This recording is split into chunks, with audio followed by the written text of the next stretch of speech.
See siin on Range Rover Evoque ja hoolimata sellest, et see on Land Roveri üks kõige edukamaid mudeleid ja seda on müüdud juba mõnda aega, on tegelikult sellest paslik ka praegu rääkida, sest 2014. aasta on sellele kaasa toonud mõningad uuendused. Mina olen selline visuaalimees ja mulle meeldib asju vaadata ja kui nüüd autode vaatamisest rääkida, siis Evoque on kindlasti üks nendest, mida on erakordselt põnev vaadata. Ükskõik, kus sa siin auto ümber ringi ei käi ja kus otsas sa talle peale ei vaata, leiad ikka selliseid huvitavaid jõnksukesi ja kurve ja selliseid nõksukesi. Ja tundub, et kogu selle auto ülesehituse kontseptsioon ongi mõeldud selliseks, et ta oleks igati huvitav ja tore vaadata. Ja minu lemmikdetailis siin auto küljes on kindlasti need tuled, mille sees on sellised leedist kaarekesed, selline uhke suunatuli, mis on siia alla ära pandud ja siis see selline udutulede komplekt sellise mõnusa kirka karbikese sees. Küljejoon on tehtud selline hästi jõuline ja massiivne ja ka selline sportlik ja see selline aknajoon, mis siin tagant otsast kokku jookseb, lisab talle sükest väledust veelgi juurde. Miks see mulle hullumoodi meeldib, on see, et temas on natukene sellist customlikku lähenemist, et sellise hästi massiivse, ütleme selle küljepleki osa kõrval on siis see aknaosa tehtud selline hästi pisikene, ainult selle vahega, et kui Hummer 3 esimesest aknast ei saanud näiteks McDonaldsi drive-inis kotti sisse tõsta, ilma et oleks pidanud selle külili keerama, siis siit tegelikult saab. Tagumisega läheb aga juba raskeks.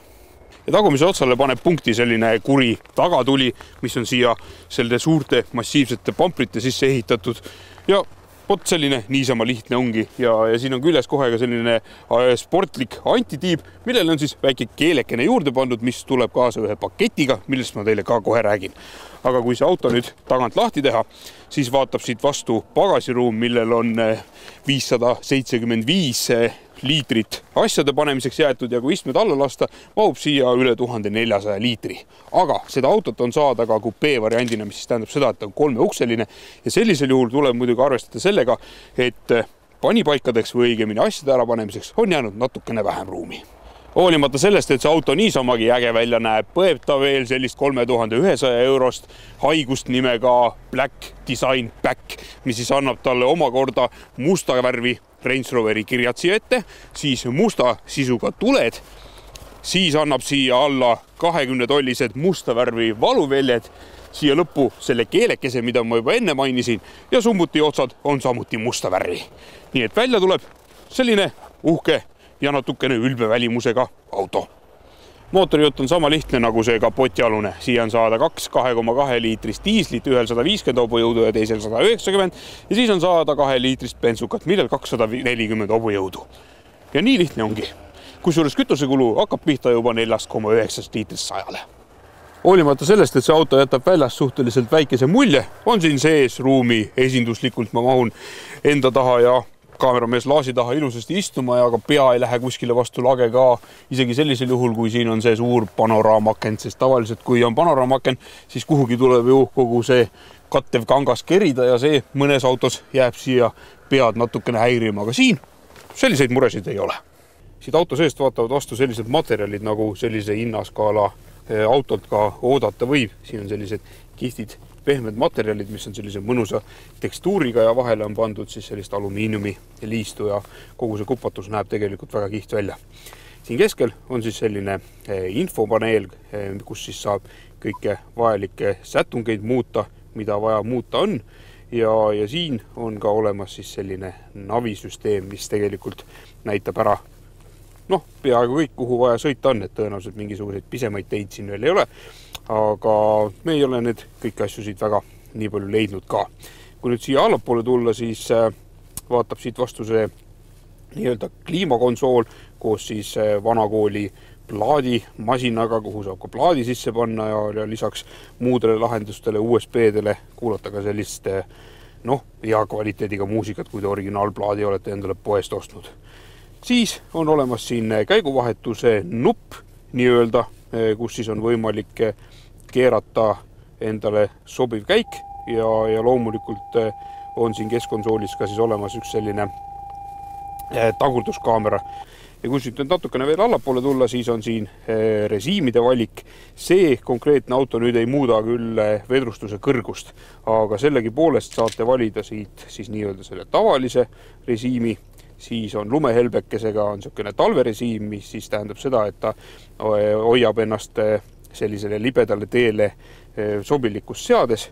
Siis on võimalik panna ta tavalise sellise metsatee seadesse ja kui asi läheb eriti kõveraks, siis ka vajalik seade on sellisele pinnale olemas, ütleme selle näiteks liivaks. Ja siis ta lihtsalt kontrollib oma neid sildade veojõu jagamisi ja kesktihvreid ja neid asju, et kuskile siis hätta ei jääks.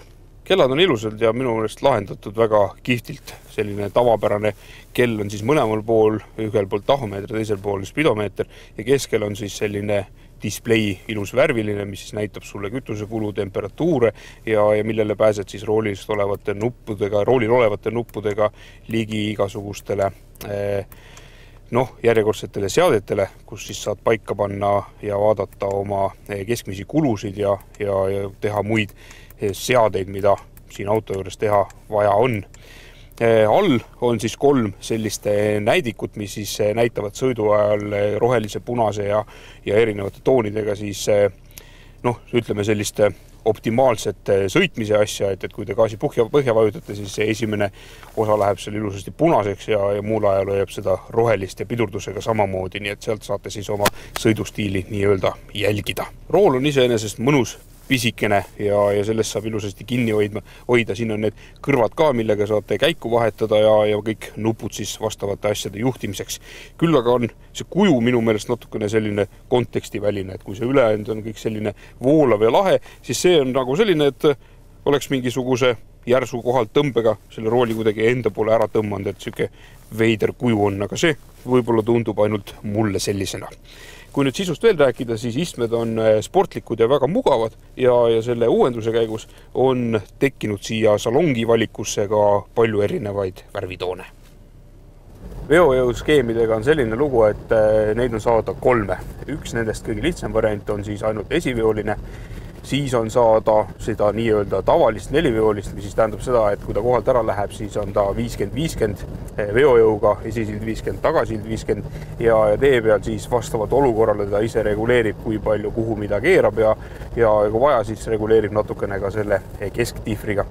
Aga on olemas ka 3. variant, mis on siis Active Driveline'i nimeline komplekt ja see siis tähendab seda, et ta küll kohalt ära minnes on 4-veoline, aga 35 kilomeetrist alates või õigemini sellest kiiremini sõites muutub ta siis lihtsalt täiesti tavaliseks esiveoliseks autoks. Kui ma nüüd ei eksi, siis ikkagi sellisel juhul, kui on mingi häda käes, ta lülitab ennast vaikselt 4-veo peale ümber, aga see on üks asi, mida tasub kindlasti üle kontrollida, et kas see on täpselt nii, nagu ma praegu teile rääkisin. See konkreetne isend, millega me praegu sõidame, on see nii-öelda tavaline 4-vedu ja see on ka tegelikult see variant, mida ma teile soovitan. Aga tänu sellele uhkele Active Driveline'ile ja uuele 9-käigulisele automaatkastile, mis selle uuendusega siia autole tekkis, on nüüd suudetud teha seda, et see auto on 11,4% ökonoomsem, mis siis on tegelikult päris suur ja kõva edasiminek. Ning samuti on kõvasti rõhku pandud turvalisusele. Siin on kõik võimalikke andureid ümber auto, mis siis aitavad teid nii parkimisel, parkimiskohalt välja sõitmisel, parkimiskoha leidmise sellises asendis, et te saate oma auto jätta täpselt parkimiskoha keskele. Siis on siia saada ka sellist InControl IM-i nimelist lahendust, mis siis paneb teile tõenäoliselt siia selle sirmi alla 2 nuppu. Üks nendest annab siis automaatselt märku Päästeametile, kui te olete kuskile põllu vahele või puude vahele selle sõitnud, nii et teil pole vaja endale hakata kuskile SOS-kõnet tegema ja samuti annab ta märku siis ka varguse korral, et ütleb ära, mis on selle auto koordinaadid. Nii et igasugused sellised huvitavaid ja vingeid kismoseid on sellesse autosse kuhjaga sisse pandud.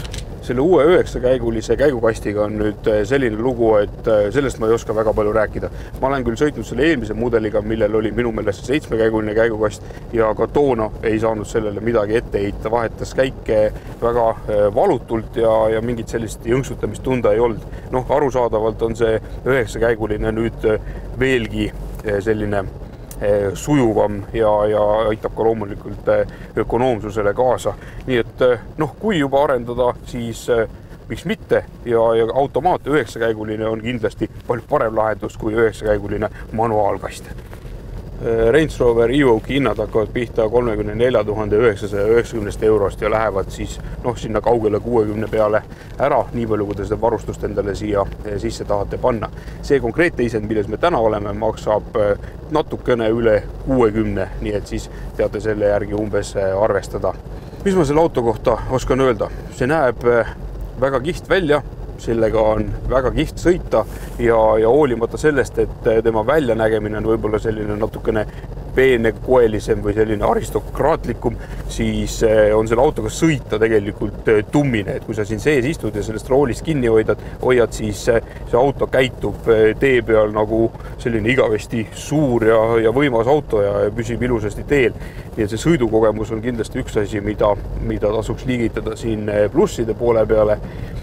Välimus, hoolimata sellest, et ta näeb ikkagi erakordselt äge välja, on tal natukene võib-olla sellist naisteka tatsi küljes, aga mitte halvas mõttes. Pigem on ta selline auto, mille ostaks oma naisele, ehk siis vahepeal käia natukene ise sellega linna peal või kuskil ringi paarutamas ja siis tulla rahulikult koju tagasi ja istuda jälle oma Defenderisse.